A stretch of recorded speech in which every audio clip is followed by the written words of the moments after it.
Happy Gilmore 2! Because Happy Gilmore gets a sequel. Yeah.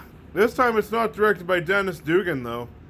It's directed by this guy named Kyle Newacek.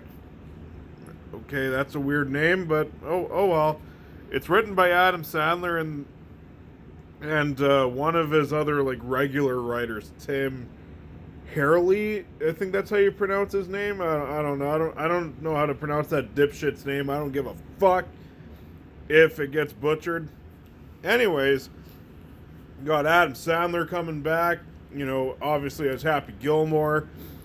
Christopher McDonald reprises his role as Shooter McGavin.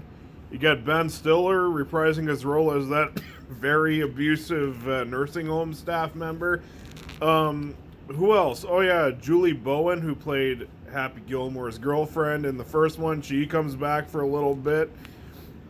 Yeah, and then you got some other new cast members and a whole lot of cameos, because yep, that's what gets everybody so hyped up in movies nowadays, is how many cameos can you fucking just shove into a movie. Okay, Happy Gilmore 2. What is it about? So, in order for Happy Gilmore to provide for his family and kick his alcohol addiction, he must pick up the golf clubs once again and go into the sport that he once dominated. Yep, it's that kind of story. So anyways, what I think of this sequel to my favorite Adam Sandler comedy. Because yeah, the first Happy Gilmore, it's Adam Sandler's best comedy. That movie never gets old. It's hilarious. Happy Gilmore 2, on the other hand, fucking sucked. It's Adam Sandler back at doing his normal, regular, routine, modern Adam Sandler things. Putting in very little effort because he knows that people are going to fucking enjoy all the shit that he'll fucking shovel in, no matter how bad it is. Now, is it among one of his worst movies? It ain't Jack and Jill bad, I'll tell you that. It's not as bad as Pixels. It's not as bad as fucking Grown Ups 2. It's definitely not as bad as The Ridiculous Six.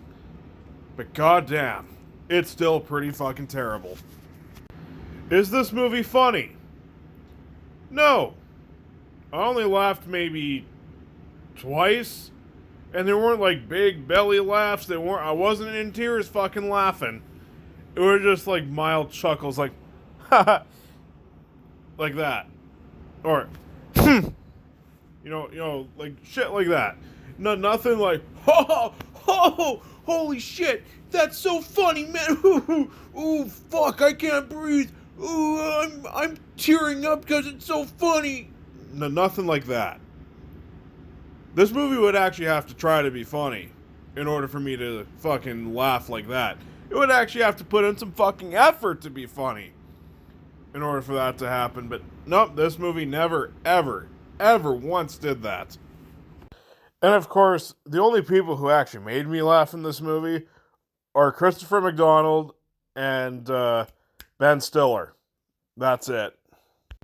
It's got the typical Adam Sandler stuff in here in terms of comedy. You got the fart jokes, all the toilet humor. I mean, the first movie had that, but at least the first movie was actually funny. There you got all of the lame slapstick. That's all here in spades.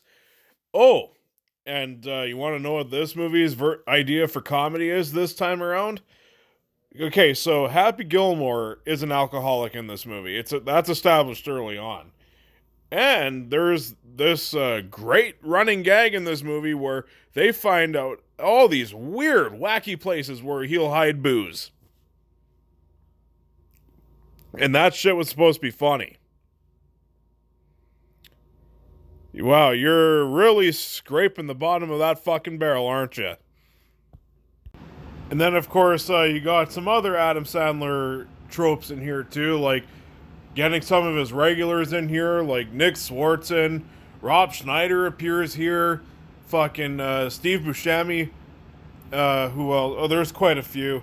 Oh, and let's not forget that product placement. Oh boy, that sweet, sweet product placement that's just shoved all over around. in a lot of Adam Sandler movies. I mean, here you get shit like U.S. Bank, Subway, Dunkin' Donuts, Ferrari, you fucking name it, it's all here. And that's probably why this movie cost as much as it did. Do you want to know what the budget for this movie is? $152 million. And yeah, that probably went to all the fucking cameos in this movie. This movie is loaded with them. You got Eminem, some sportscasters, a bunch of golf, PGA golf fucking players. Yep, it's all here. Oh, and yeah, that's probably where it all fucking went, because you don't see it on screen at all. This movie looks cheap. It looks cheap as fuck. It looks like this movie would have only cost about maybe 10 to 15 million. Not over 150 million. Where did that shit go? It looks so much cheaper than that first movie did. The first Happy Gilmore actually looks cinematic. It actually looks like a movie. This does not. This looks like a big, extra long Saturday Night Live sketch. A 2-hour one. Yeah, this movie's a full 2 fucking hours. And goddamn, is that a long 2 hours, because not only is this movie not amusing, it's not funny. It drags quite often. I don't give a fuck about anything that's going on. Seriously, this movie's not good. At all. 62% on Rotten Tomatoes. That's the tomato meter score for this movie. 62%. 62% of critics said, yeah, I recommend this. Why? What did they see in this movie that I just can't? And I know some people are like, oh, if you like the first one, you'll definitely like this one. I love the first Happy Gilmore. It's one of the best 90s comedies ever.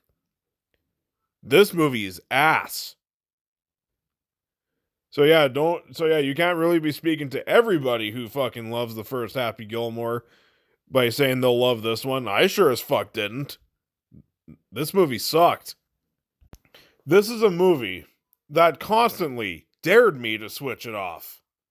It dared me all the time.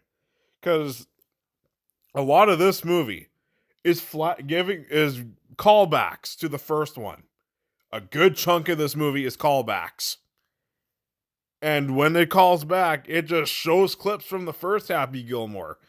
So that just made me think, wow, movie, you're really doing something for me. You're making me want to switch this off and watch the first one. Yeah. Great quality movie, guys.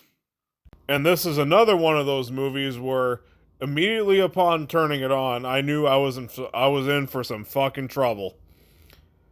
Because the way spoiler alert, in case you haven't seen this movie, I'm just giving you a heads up, this is a spoiler. The way they kill off Virginia, yeah, she gets killed off within the first 10 minutes of this movie. And it is the dumbest fucking thing I've seen in a movie in quite some time. She gets killed by getting hit with a golf ball. I'm not making that up. She gets hit with a golf ball. That's it. That's what kills her. Fuck off. So in the end, can I recommend Happy Gilmore 2? Unless you're a complete diehard Adam Sandler fan. Unless you're one of those people who thinks he can never do any wrong. If you think all of his comedies are just peak classics, sure, I recommend this to you. You're probably going to like it. There's nothing that I can say that's going to convince you that it sucks.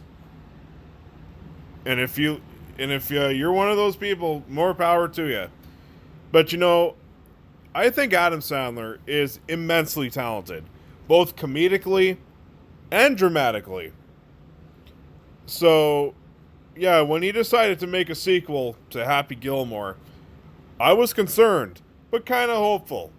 because I know, because yeah, Happy Gilmore, the first one, is my favorite Sandler comedy, and I was hoping that he would at least try to put in some effort for this, and he did not. The problem here is that him and his team at Happy Madison are lazy. They know they can spend a whole lot of money on a movie, not put in any fucking effort, and people will still come in, just go into the movie in spades, and just, accept it. And I think that's a problem. Yeah, there were a couple of times where I chuckled, and that's mainly because Christopher McDonald and Ben Stiller are the only ones who are really trying as far as the cast goes. But yeah, this is a misfire of a comedy. I know some people really like this movie, and whatever, more power to you, but this is just lazy comedy filmmaking. This is lazily written comedy, lazy filmmaking. It's such a downgrade from the first one. And yeah, with all that said and done, I am going to give Happy Gilmore 2 a D minus.